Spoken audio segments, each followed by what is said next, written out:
नंदोल गांव शांत था, शांत। गेहूं के खेतों पर सूरज की हल्की सी गर्माहट, चिड़ियां चहचहा रही थीं, बच्चे हंस रहे थे। फिर भी एक साया मंदारा रहा था।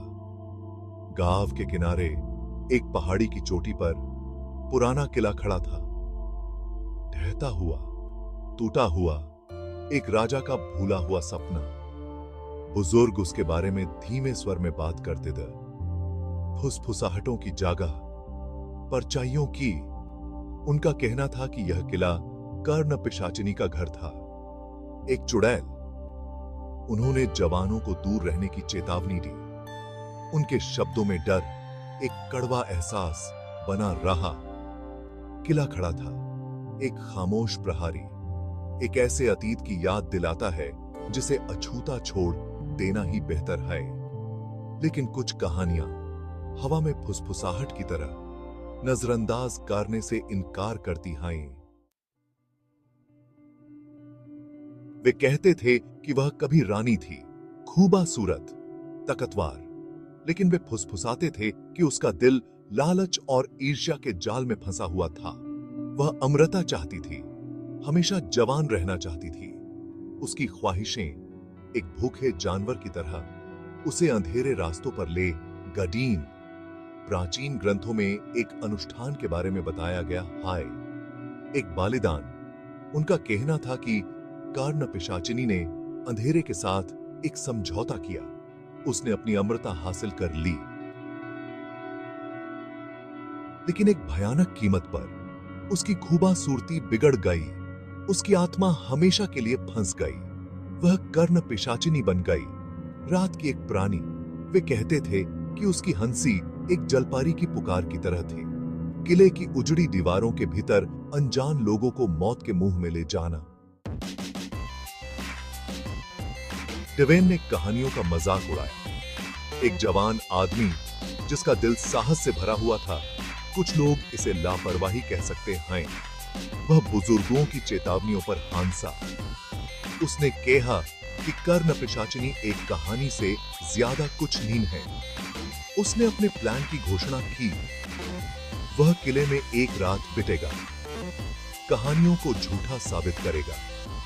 उसके आत्मविश्वास ने एक उम्मीद की किरण की तरह गांव के युवाओं का ध्यान खींचा।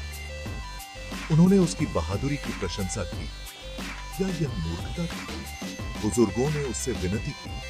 उनकी दलीलें बहारे कानों पर पड़ी। डेवेन अपनी हिम्मत के नशे में चूर पीछे हटने वाला नहीं था। पूर्णिमा की रात निकट आ रही थी और इसके साथ ही डेवेन की किस्मत से मुलाकात। सूरज क्षितिज के नीचे डूब गया, आसमान को नारंगी और बैंगनी रंगों में रंगते हुए डेवेन सर ऊंचा करके किले के पास पहुंचा। गांव वाले देख रहे थे, उनके चेहरों पर डर और चिंता साफ झलक रही थी। वह टूटे हुए तोरण द्वार से होकर अंदर गया। किले के अंदर हवा भारी थी, दमनकारी, खामोशी जिंदा थी। बस डेवेन के कदमों की आवाज से टूट रही थी। उसे एक कमरा मिला जो थोड़ा बहुत सही सलामत था, और उसने अपना लालटेन जलाया।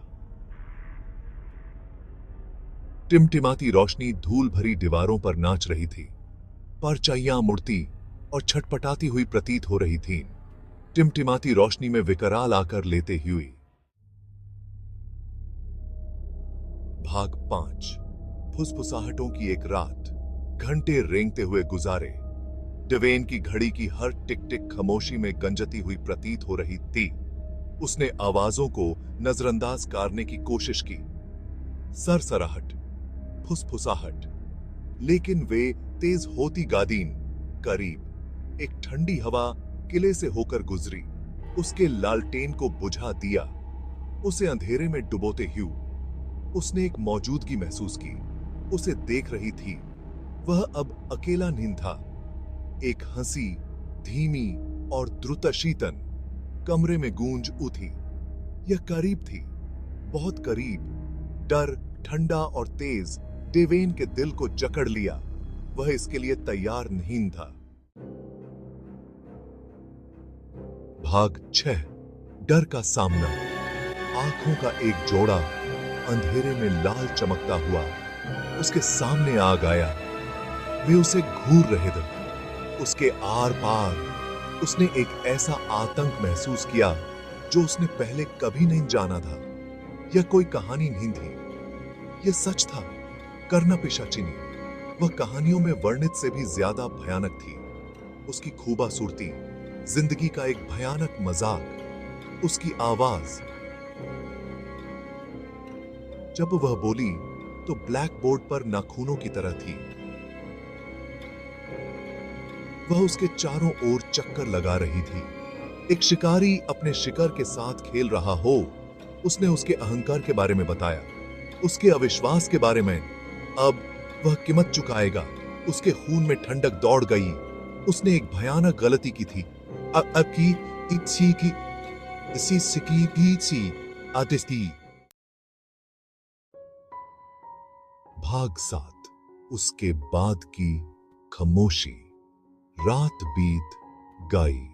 सूरज, एक झिझकती हुई सुबह, क्षितिज पर रेंगता हुआ। गांव जाग गया, लेकिन कुछ अलग था। सामान्य आवाजें, बच्चों की हंसी, जिंदगी की भागम भाग गायब थीं। हवा में सन्नाटा छाया हुआ था। गांव वाले चिंता भरी नजरों से एक दूसरे को देखते रहे। उनकी निगाहें पहाड़ी पर बने किले की ओर खींची हुई थीं। उसकी टूटी दीवारों के भीतर से कोई धुआं हीन उठ रहा था। जिंदगी का कोई नामो निशान नहीं। पिछले दिन डेवेन का शेखी बघारना अब उनके कानों में गूंज रहा था। गांव पर एक साझा दहशत छा गई। वे जानते थे, एक डर के साथ, कि कुछ गड़बड़ है, बहुत ज्यादा।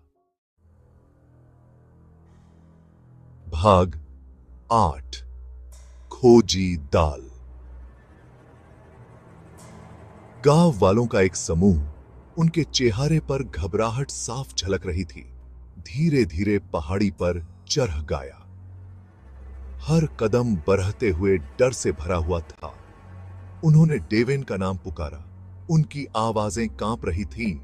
खामोशी ने उनकी पुकारों का जवाब दिया। किला खड़ा था, एक खामोश मकबरे की तरह। उन्होंने पाया कि द्वार खुले हुए थे, मानो उन्हें अंदर आने का न्योता दे रहे हों।